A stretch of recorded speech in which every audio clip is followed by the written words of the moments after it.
Ladies and gentlemen of YouTube, I need everyone to get out their seat right now and get their favorite snacks, their favorite drinks, water, get everything you need right now because we have an hour and 3 minutes in front of us of a thriller, interesting, A-tier type anime, Erased. Y'all, so far, I have been amazed by this anime. I completely underrated it. And it may be in my top 10 of all anime. You are. So far, the main character is trying to find out who framed him. Actually, no. He got caught by the cops because the cops think that he killed his mother. And he didn't, but he's trying to figure that out. So then he ran, but then he got caught by the cops again. I think Sensei, shout out to Sensei, that's the YouTuber that does these commentaries. He does a great job, yeah. It literally seems like we're watching the actual anime. I think he does a recap. So without further ado, y'all, let's dig deep. Let's dive into the anime Erased.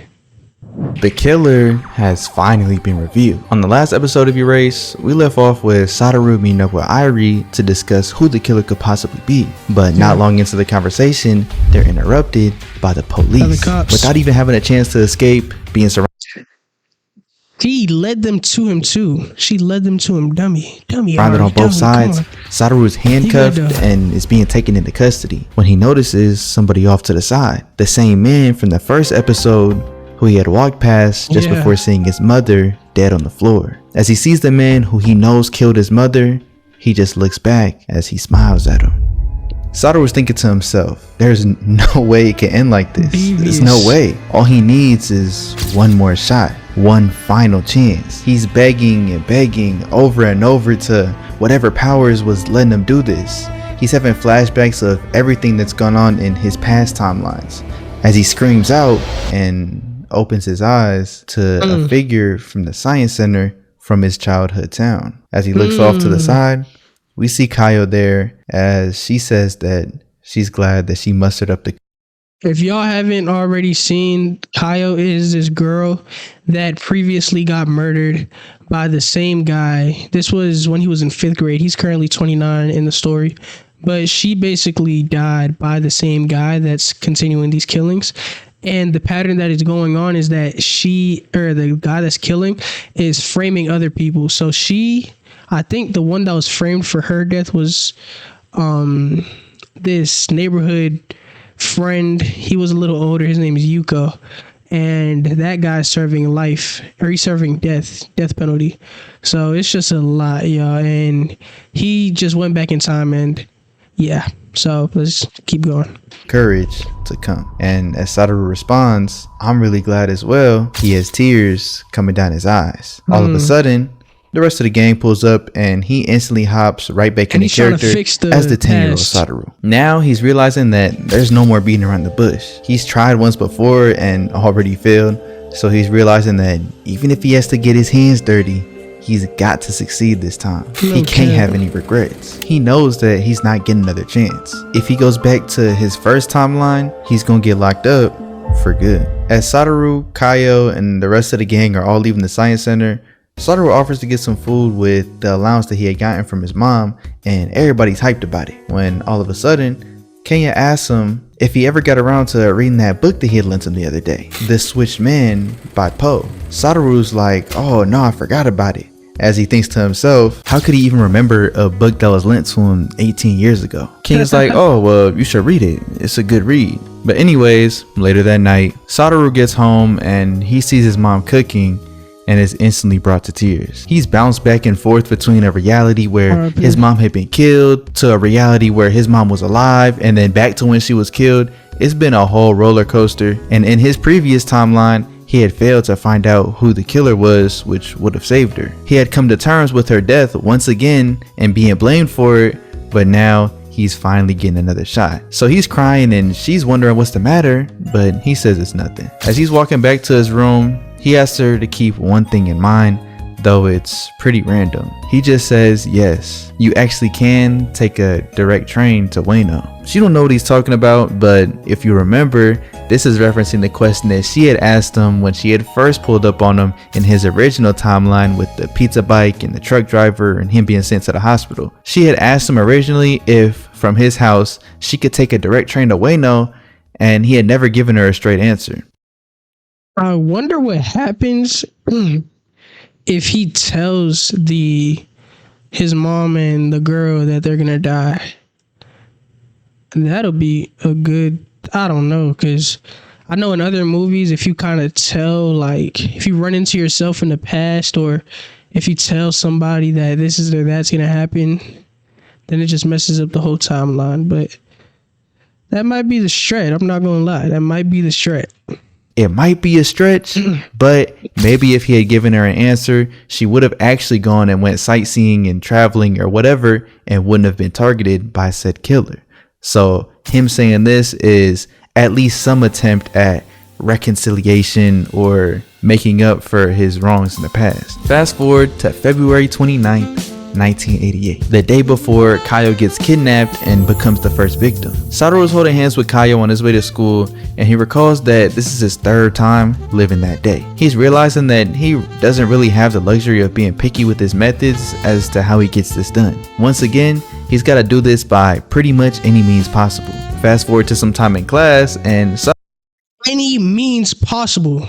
Satoru, you have to. Any means possible, my brother, because we need to go ahead and save these people from dying. Satoru was talking to Kenya. He begins to apologize, saying, I'm sorry, but I tried looking for the book. I guess I must have lost it somewhere. Kenya says it doesn't really matter. Instead, he asks him to go talk out in the hallway because that book that he had lent him never even existed in the first place.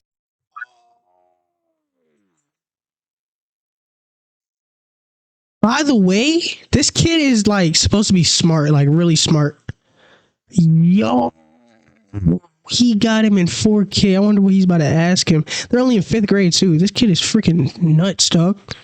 He begins talking to Satoru about how recently he's been able to see a more serious side to him. And to be honest, it's made him happy to see. He feels like before, Satoru had always pretended to care about other people, pretended to put on this persona of himself. But now he seems more natural, more real to who he actually is. And Kenya finds him more likable because of it. He's had a nagging question this entire time. Kenya asks, Satoru, who exactly are you? When he says this, Satoru is completely stunned. Kenya points out that he's changed. It almost seems like it's somebody completely new, or at the very least, somebody new added on to his previous personality. The day that Kenya said he realized this was the day that he had noticed Kaio's bruises in class. Kenya had already noticed long ago, but he couldn't bring himself to do anything. He had never been very direct and upfront when it comes to dealing with people, but as soon as Satoru noticed the bruises, something changed. He began to dig deeper and get closer to her in an attempt to actually make a change. Kenya says it felt like some power, some being was forcing Satoru to take action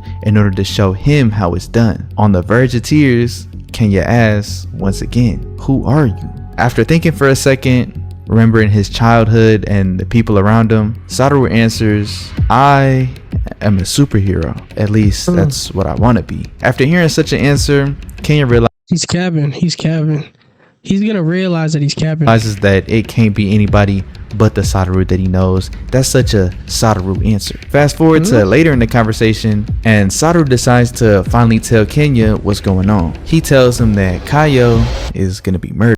Ooh. Just like I said.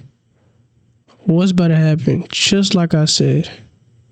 He says that he's seen she'd been abused before, but this time he's determined to put an end to it. Kenya stands up saying that you don't become a superhero after achieving the result that you want. In Kenya's eyes, what are you still doing here? You still have not downloaded Pi Adblock? You know I'm just gonna keep showing up on your screen until you download it, right? Satoru's already a superhero. As he extends his hand out, asking Sadaru to help him become one too. Kenya's talking to Sadaru as they're on their way back to class, and he points out that he thought that Sadaru had always hated Kaio. They were so similar that they both were kind of fakes and liars. He agrees, saying that yeah, he did hate her, but at the same time, there was something that he had always thought was interesting about her, but he just couldn't tell what. When they get back to class, everybody was there, just looking at him, as the teacher puts the two of them on punishment for skipping class. After school, Sadaru sends Hiromi and Kenya. Hey, that's his homeboy though. That's what you and your homeboys do. Y'all skip class and y'all go ahead and talk, man. If some needs to get taken care of, they got a chat, then go ahead, go to the side. Man, we not worried about all that class, man. Class not finna get you nowhere anyways. To take Kaio to the science center, as we get to see a little bit of his game plan. He knows that he can get through March 1st successfully if he doesn't leave Kaio alone in the park. He's already done this before. But smart. the problem is their birthday on March 2nd. First, he needs to set up an alibi for Yuki so that he can't be framed. He's over at Yuki's place, and Yuki's doing some stuff with paper airplanes as always, when he kind of randomly asks about his father's room. He's like, so is your father's room down on the main floor? He's like, yeah, on the corner that faces the street. But why? Sadaru gives some excuse like, oh, I was just wondering if it gets noisy at night. But Yuki's like, nah, it's all pretty normal. With that information confirmed as to where Yuki's dad's room is, Sadaru asks another question: if Yuki knows Kaio. As soon as he says that, Yuki instantly straightens up like, yeah, why? Sadaru says that she's been hanging around with his friend group recently, and Yuki's looking left and right. He's looking all around, seeming real nervous. He's like, oh, okay, no wonder. I haven't seen her for a few days. I guess that makes sense. He puts his knife down and begins to celebrate, happy for Kaio, saying that that's great for her. He's happy. Sadaru points out that his little burst of excitement was the most informal that he's ever heard Yuki talk, so all of that emotion was genuinely true. As he's leaving Yuki's house, he comes to the conclusion that the killer must have seen Yuki and Kaio by chance together and must have decided to just frame him after seeing that. As he makes it to the science center, looking for the rest of the group, they're nowhere to be found. He's getting a bit worried, but he sees that Kenya left a note for him on the whiteboard saying that they're going to be in the room next door playing some basketball. This is just slightly different from what he had experienced before in the last revival. They had been playing Othello, but with this many people, they can't play. Somebody would have to sit out. He's realizing that he needs to be more careful with introducing other factors like the amount of people waiting with Kaio, as even just something as slight as that might end up causing more radical change in the future. The more stuff that's unpredictable, the lower the chance of success. Fast forward to the next day, and Sadaru and Kaio walk into their birthday party on X Day. Notice how this time, Sadaru's expression is different from the last one, while Kaio's is staying the same. Honestly, doesn't have much of a change of anything. It's just a fun little detail that I noticed. But anyways, now that the party's done, Sadaru's gotta single-handedly change the future. He doesn't know what's gonna go on after this. Towards the end of his birthday party, Sadaru says that he forgot something at school, so he's gonna head out and grab it real quick. His mom's is confused, but honestly, he doesn't care. He's gonna quote-unquote go to school and get it anyways. Obviously, he doesn't head to school. He actually ends up going to Yuki's place. He flattens all the Man, this 29-year-old mind in a 5th grade body trying to figure all of this out, and he only got one chance. What do y'all think's about to happen, bro? It says finally he found the killer. Y'all think he finds the killer, man? I don't know. It's hard to say. It's hard to say, man, because it don't look too good right now, Sadaru. Tires of the vehicles in the driveway and ends up writing this message, a death threat, taped to a rock, and throws it through the window. His pops opens up and looks through, trying to figure out who it was, but Sadaru ended up hiding behind the corner. The reason he went through doing all this is to set up the police to be Yuki's alibi for the night. Since the police are going to be over at the house, he's going to be there as sort of a witness to the situation, so he can't be framed for a murder that would go on that night. On his way back home, he notices Kaio's mom. He begins following her, realizing that if he could keep her away from Kaio, then she would 100% be safe. If only she could just disappear.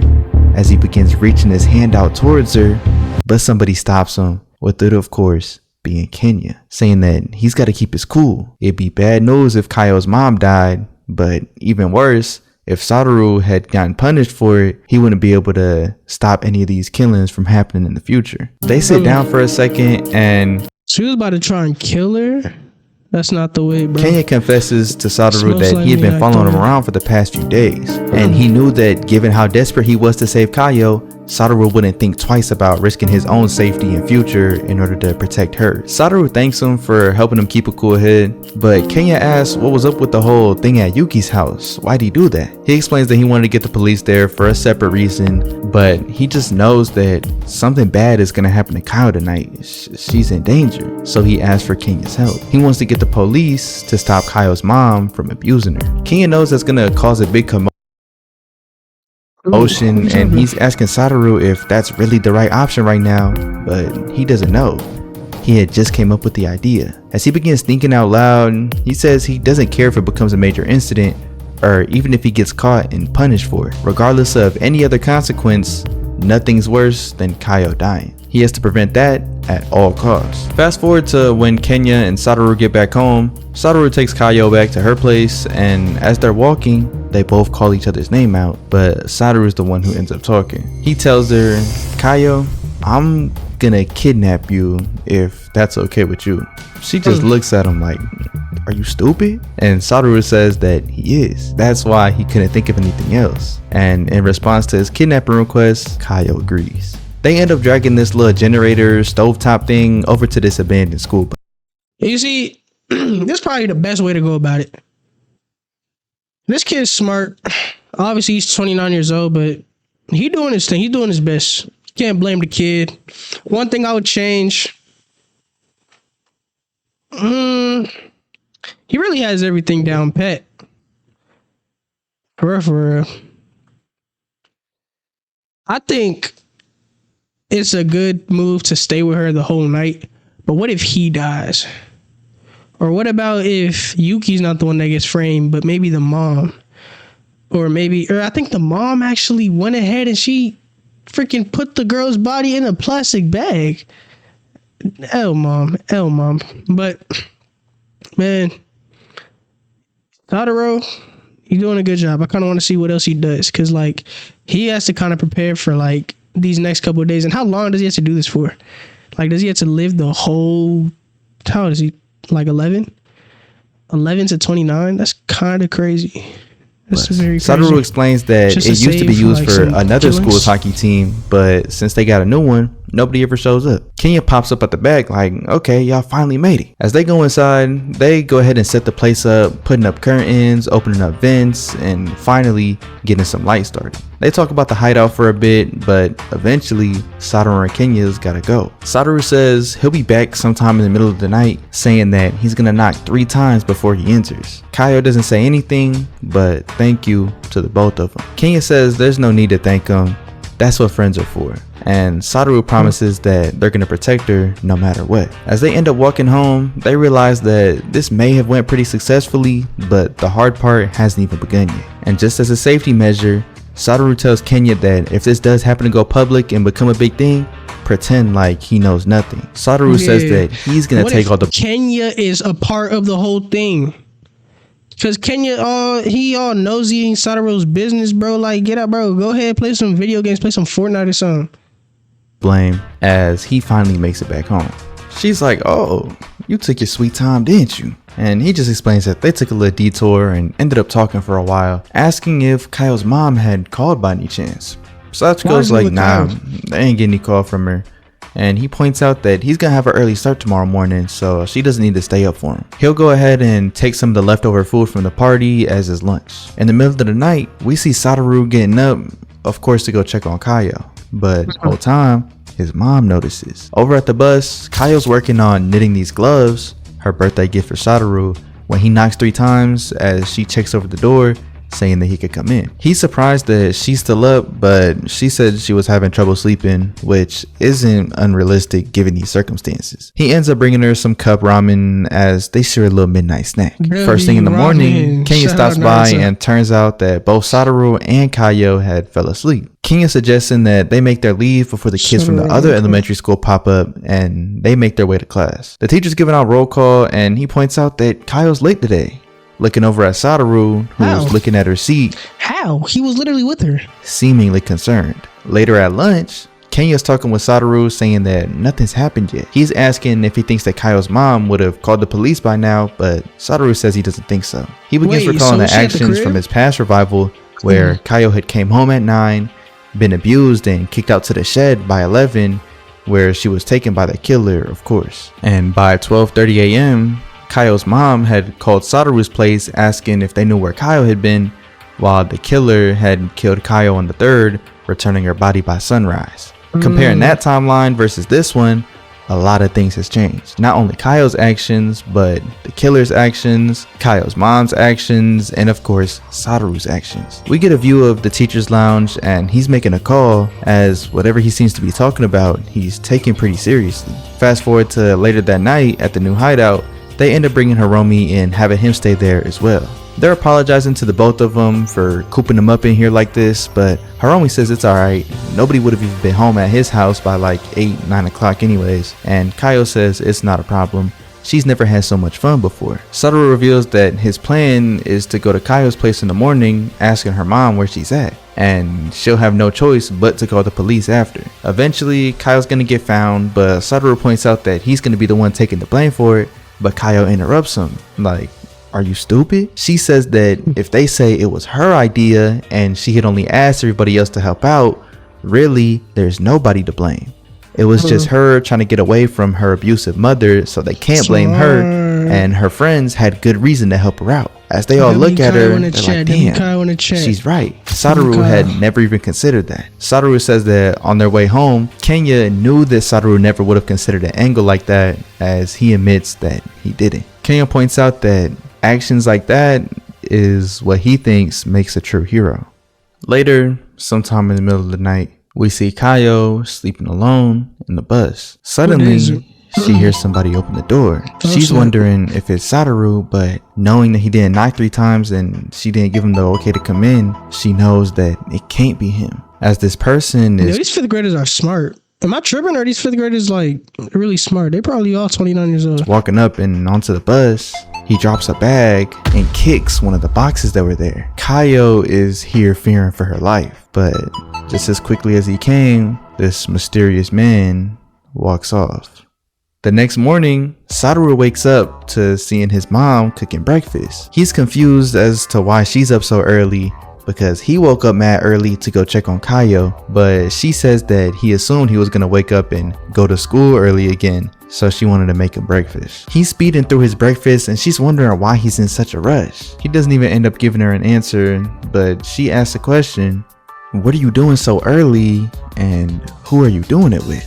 Realizing that he had been caught, he gathers himself back together and tells her that it's a secret. She focuses in on him, saying that it's not nothing bad, right? And confidently, Satoru says no. Having trust in her child that he wouldn't lie to her, she says okay, as Satoru gets ready to leave again. But before he's able to, she stops him, giving him an extra meal, saying that he's gonna get hungry before lunch if he leaves this early, so he might as well have something to eat in between. He thanks her and heads out, of course, straight to the school bus. He does his little 3 knocks and walks in as he gives Kaio some breakfast, the meal that his mom had just given him. He tells her that he had already ate breakfast, so it's good for her to eat, and as she opens it, she sees a whole meal, and she's not accustomed to eating home-cooked meals like this, so she's pleasantly surprised. As she's eating, Satoru tells her that he thinks everything will be all over in a day or 2, so she's got to stay strong. As the sun rises and she finishes... Wait, where even is she? Is she like in another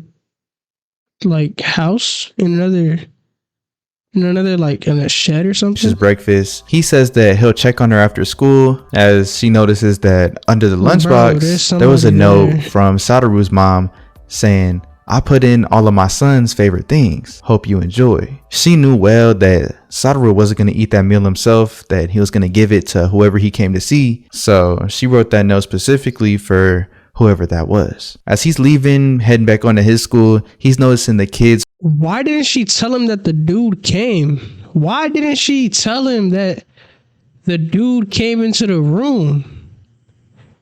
from Oh the my neighboring goodness. elementary No, she's school, dead. She doing which it is to where the bus is herself. parked at, on their At way this to point? class. As he's running, making his way over to his school, he runs by somebody who just happens to be Aya, the last of the 3 victims back in his original timeline, as she's having a conversation with one of her classmates, Aya. telling her to just have courage. And remember, the word for courage in Japanese is Yuki. So we know that Yuki has at least befriended her and is having this sort of impact on her. By the time Satoru makes it to class, Yuki they see that sus. Kaio's absent once again, and people are beginning to really get curious. He's talking with the teacher in the teacher's lounge after class, and he's pointing out that he had already went to Kaio's house again this morning and she was nowhere to be found. The teacher's pointing out that Satoru is being rather calm during this situation, and Satoru is like, it's as you always say, when times get tough, you need to keep calm and carry on as usual. Teach explains that he had called into her workplace Big facts, and big she facts. didn't show up there either. Satoru was asking if he could call the police or child protective services, but he's like, the police? Wouldn't that cause problems for a certain somebody right now? As he looks on at Satoru. He's shocked that the teacher knows Satoru's up to something, but he says it's okay. He already contacted CPS yesterday and they're gonna make their way over to Kaio's place tonight. He says that if we want to eliminate the root cause, we gotta start there. As Satoru leaves the room, snap. he's happy, excited that Yashiro, the teacher, had already made some moves. Things are looking like they're going in the right direction. Fast forward to later that Something night, happened. CPS Something and happened. Yashiro himself are showing up at Kaio's place. They're ringing on the doorbell, but nobody's answering, as he suggests that they should go around back and see if they can see anything from there. He's trying to yell her name, get her attention, do whatever, when he notices that the door is slightly cracked open. As he slides it open, the CPS workers are like, whoa, I don't think we should be doing this. But he's like, don't worry, I'll take full responsibility. One of the CPS workers is like, we should probably just trust him. Apparently this girl's been missing for 3 whole days. This is probably what's best for us to figure out what's going on and get her back to safety. As he walks in, he notices that the lights are still on, the heaters are still on, there's a half-finished meal for one, so he's able to deduce that at the very least, Kaio's mom was here until just recently. She must have left out the back whenever she heard the doorbell ring. The worker's upset because they at least wanted to take Kaio into custody, but Yashiro recommends that they come back in the morning since she's probably not going to come back until they leave. She's got to be somewhere close by, just watching. So after they leave, she'll likely come back. The workers wonder if they should call the police because they're worried about Kaio's safety, but Yashiro says that's not necessary. He says Kaio's probably fine and he has an idea of where she might possibly be. We get to see that Satoru was watching the entire time, and later on, he heads back to the hideout where Hiromi, Kenya, and of course Kaio is there, as he says that things are likely to be figured out by the morning. He's telling Kaio that she'll probably be separated from her mother and taken into custody, asking her if that's okay when... Yeah, for those who saw the first and second part, am I tweaking or did Kaio not go to her grandmother's house? They was definitely saying she went to her grandmother's house, and then I thought it was over at that point. Like, that's still on my mind. I remember I kind of flew over that fact, but y'all explain it to me in the comments. I honestly don't know, like, where we're going with this. But she at the crib right now. We chilling for a cool 2 to 3 days. We gonna make him think, and then Kyle gonna make a big reveal, and then we gonna see. Hopefully, he finds the killer by then. Hopefully. With a straight face, she says that nothing else could ever make her happier. They're all kind of looking at her because, I mean, that's sad as obviously. And Satoru's thinking to himself that if she gets taken into custody, then none of them would ever get to see her again. But she bounces back saying that she'll be fine, and that when she thinks of all of them, it'll give her some warmth and strength to keep on pushing. Also, finally, she says that she's got something for Satoru. She reaches in her bag and says it's a little bit late, but here's your birthday present, handing him the mittens. After all the history that Satoru had with these mittens, having it being promised to him originally, seeing them being thrown away by her mother after she had gotten killed, and now seeing this as a result of his efforts to try and keep her alive, he says that it feels like he's been waiting for this forever. He starts crying, and Kenya just begins to start poking fun at him. But suddenly, Kaio tells Satoru that she wants him to stay the night with her, saying that although nothing came from it, somebody had come in here last night and she was really scared. She tells him about the stuff that this guy dropped off and shows him that he had kicked the hell out of this cardboard box that they're standing right next to, seeming like he was mad at something. As Kenya goes to look through the bag, we see some stuff fall out and Satoru is instantly shocked. Hiromi doesn't know what any of this stuff is. Honestly, nobody else knows what this stuff is except for Satoru, because he knows that all of these tools were used to aid in the kidnappings and murders of all three of them from his original timeline. This is when he puts two and two together, realizing that Aya, the second victim, goes to Izumi Elementary, which is right where their hideout is parked at. They're still in the middle of the loop of all these serial kidnappings and murders, and they have all three of the targets, Aya, Hiromi, and Kaio, right there in the same place. Satoru is realizing that this bus isn't safe. He knows that he's got to get Kaio out of here. Kenya agrees, not even knowing that the killer is going to use this stuff for the killings, but it just seems like some weird activities going on, and he asks Satoru if he has some type of plan B,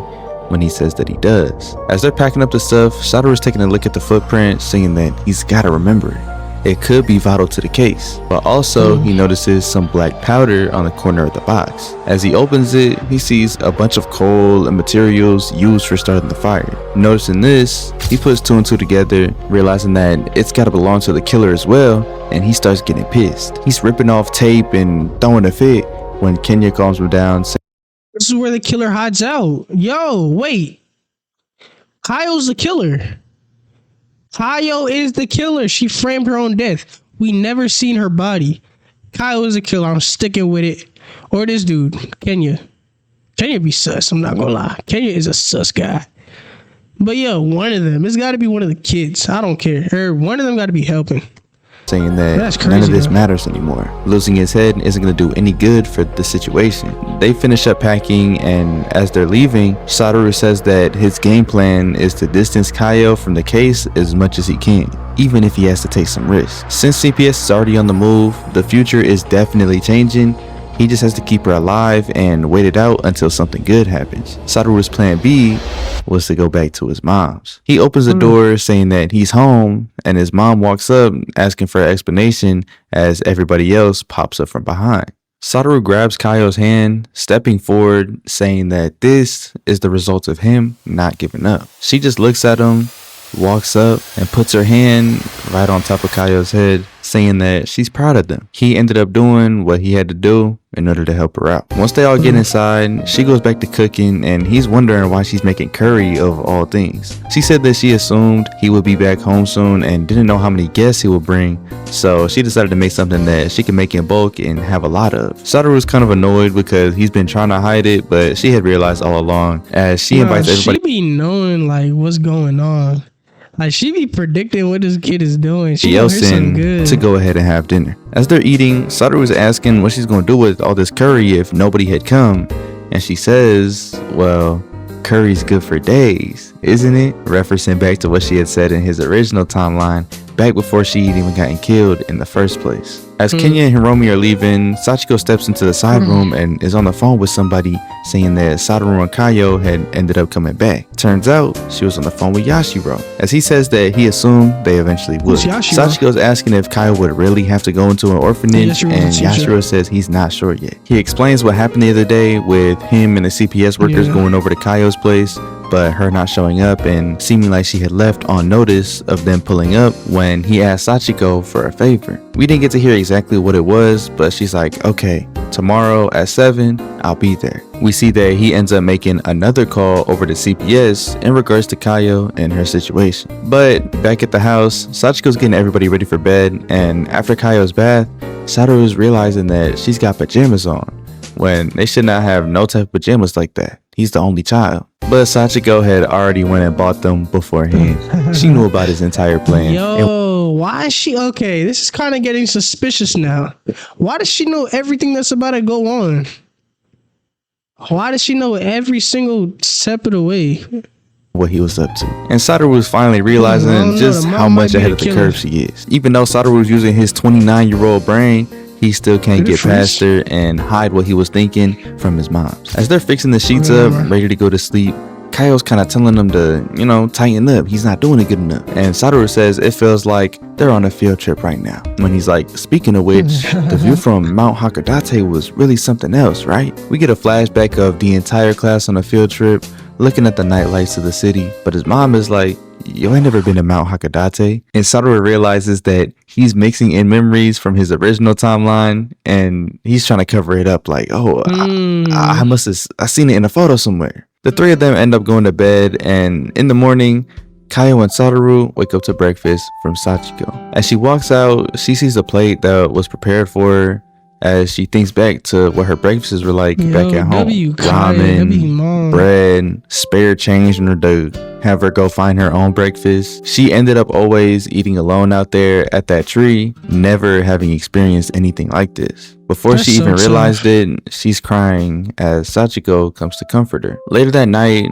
over at Kaio's place, her mom is looking in her room and starts tearing everything up, throwing stuff off to the side, about to break everything when she hears the doorbell ring. She starts getting nervous, thinking that it might be CPS. She's trying to plan. What, she about to die, or she about to get caught in the back by CPS? Her escape, but she hears Kaio call out saying, "Mom, it's me.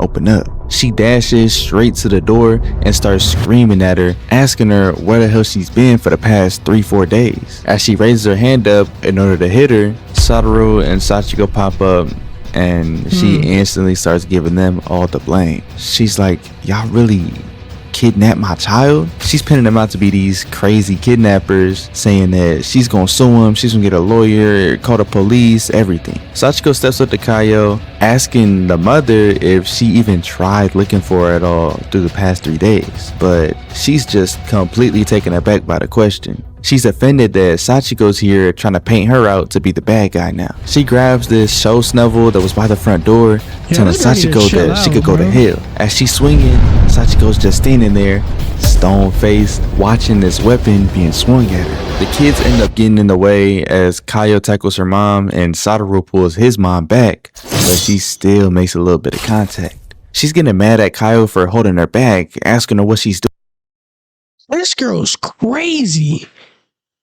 Yo, this girl is tripping, bro. Why are you doing this? When Sachiko starts to go on that she probably never even cared about Kaio in the first place. The only reason that she's so upset is because she knows she's gonna get in trouble for being irresponsible with it. Kaio's mom is still trying to get free and get Kaio off of her so she can go ahead and attack Sachiko, but Sachiko's telling her that that's enough. They're going back and forth a little bit, and of course she's trying to put all the blame on Sachiko for kidnapping her child and trying to paint her as this villain, when even Satoru steps in saying that, well, it's all your fault for not watching your child and locking her up, throwing her in the shed, all type of stuff. She's finally able to shove Kaio out the way and onto the ground. And as she's getting ready to send her attack once again, CPS pulls up out the side alongside Yashiro. They're explaining that they're here to talk to her about her relationship with her daughter, Kaio. She's beginning to think that Sachiko had set her up in the first place, but it was actually CPS and Yashiro who had reached out to her in order to ask for her help. Since they tried to get in touch with Kaio's mom a handful of times, but we've seen she's running out the house, she's never home, not showing up to work.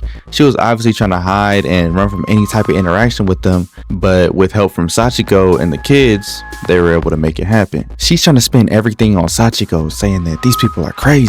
They need to be taken to jail. We got to call the police. But the dude from CPS is saying first, we need to discuss you and Kaio. She's trying to play dumb and like, what's exactly wrong with my relationship with my daughter? But they skip all the bull, saying that CPS has made the decision that Kaio needs to be taken into custody. They're explaining that she never even looked for Kaio after 3 days of being missing, and that Kaio even went missing in the first place, and she didn't contact the police. She didn't talk to any of the families, any teachers, nothing. They're explaining that this is child negligence, but Kaio's mom decides to go straight to the police instead of even dealing with CPS. She knows that she's fighting a losing battle already, so she just wants to leave here as quick as possible. She takes Kaio and starts dragging her on and on, when out the cut we hear somebody call her by her first name. She turns around wondering who it could have been, but then we hear her again, Akemi, my child. We see Yashiro standing next to this elderly woman who Kaio's mom calls mom. She falls instantly to the ground, bowing her head, apologizing to everybody there, apologizing to Akemi herself. She's putting all the blame on herself for the entire situation, saying that, quote unquote, ever since we made you leave that man, things have been so difficult. But the whole time she's been worried. She knows how difficult it can be to be a single mother raising your child. She's apologizing, saying that it must have been so lonely. She should have helped. Now, everything starts to come back to her. We're seeing flashbacks of her and her ex-husband, Kaio's father, and their relationship where Akemi was abused. After the divorce, no.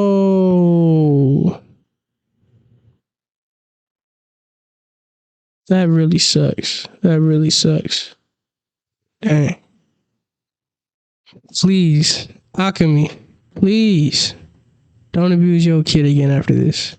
papers were signed, which Akemi's mother had encouraged her to do. It was just Kaio and Akemi alone. And when she would look at Kaio, seeing the same eyes as her ex-husband, she wrongfully took out all of her pain and anger on her. No. Cut back to real time. There's You just punch your 5th grade daughter in the face? No way. tears falling down her eye, and Akemi's mother is on the ground still apologizing for everything, saying that it's her fault and she wishes that they don't think poorly of her child. Akemi walks up and falls on top of her, starting to cry on and on too. Everybody's kind of just standing around watching the two of them have this little moment. We don't know how long it's been since they've seen each other, but clearly they got something going on. As they're there crying, Satoru's thinking to himself that those tears that Akemi's crying are most likely for herself, out of self-pity for what she had to go through personally, rather than the situation with Kaio. Whole time, Kaio isn't even looking her direction because she didn't even have that type of relationship with her. Kaio isn't somebody that Akemi would ever go to or could even go to in order to hug and cry like this, and vice versa. Kaio could never go to her own mother to decompress, to be a shoulder to cry on. None of that. Turns out Akemi's mother, or Kaio's grandma. I need all my viewers, bro. If y'all have kids or if y'all going to have kids in the future, be a good parent, bro. Be a good parent, please. Please be a good parent. Teach your children how to do right. How to do right in this world. How to do things correctly. Please, y'all. Please, we need to build this society up. Grandmother is going to be the one taking custody of her, and she promises that she'll take good care of Kaio, even though I'm sure that that's not what Akemi's crying about. Even Sachiko goes up and tries her best to comfort her a little bit while she's just there crying. And over with Satoru, he thanks Yashiro for making this all happen, but he says there's no need to thank him. It's really all due to Satoru. He says that Satoru's courageous efforts kind of kicked everybody into gear, and there's no way that they could let Satoru's efforts end in tragedy. Thankfully, Kaio's gonna be safe now. Thinking about everything that he had to go through in order to try and make this happen, Satoru's extremely happy hearing that. As he looks up to Yashiro, he points out that he doesn't have. Hold on, they trying to make us think Yashiro a good person. Don't think we forgot about the killer now. Like they think they slick. They try to throw a curveball. Yashiro's on that list too. He ain't get cleared from nothing. He's still possibly the imposter, and we might just vote him out. Any memories of his father. He wondered if his father was around, if he would say things like this. Finally, it's time for Satoru to say his goodbyes to Kaio as she finally leaves into the car with her grandmother, and we get to hear back Kaio's poem from the school anthology, The Town with Me Erased. Now listening back to it and even hearing it for the first time, we knew that it was a cry for help, but now we could see that her wishes were finally answered. She finally gets to leave this place where she was forced to go home to a new home with more freedom, where she's actually safe and where she can really begin her new life. Satoru is glad that he was able to make sure that her life lasts far into the future, believing that she truly does have a bright future ahead of her. And I'm sorry, y'all, but I'm gonna have to make this into 2 parts because this is 1 hour and 3 minutes, and yeah, that's just what I want to do. No, I'm just playing. But yeah, so far We are in it, y'all. We're in the thick of it. Into the thick of it, y'all. Man. Satoru, his mom, the other mom, Kaio's mom, and Kaio and all them, man. Shout out them. That was very emotional. But now, finally, he found the killer. We need to find the killer. Like, we didn't get Sensei doesn't clickbait. So in these next 30 minutes, I need y'all to watch it with me because we see who the killer is. And this killer, first suspect, Yashiro. It's gotta be. It's just, he's just too perfect. Too perfect. Second suspect, I would say, is Yuki, whatever his name is. I'm not gonna lie. He got nervous when he said Kaio's name, when Sakura said Kaio's name. And it was it was very sus because he had the knife. It kind of seemed like he was going to kill Sakura. And that's that's a great question. What happens if Sakura dies? But man, Yuko, who else? The boyfriend of Kaio. That's probably the least though, because we don't even know nothing about him. And who's Sakura's dad? What happened to Sakura? I think they talked about it. I'm not sure though.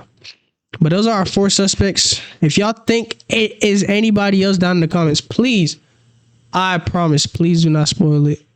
I'm probably going to be finished with the whole thing before I post the first episode. But if I don't, please, I'm begging you, don't spoil who it is.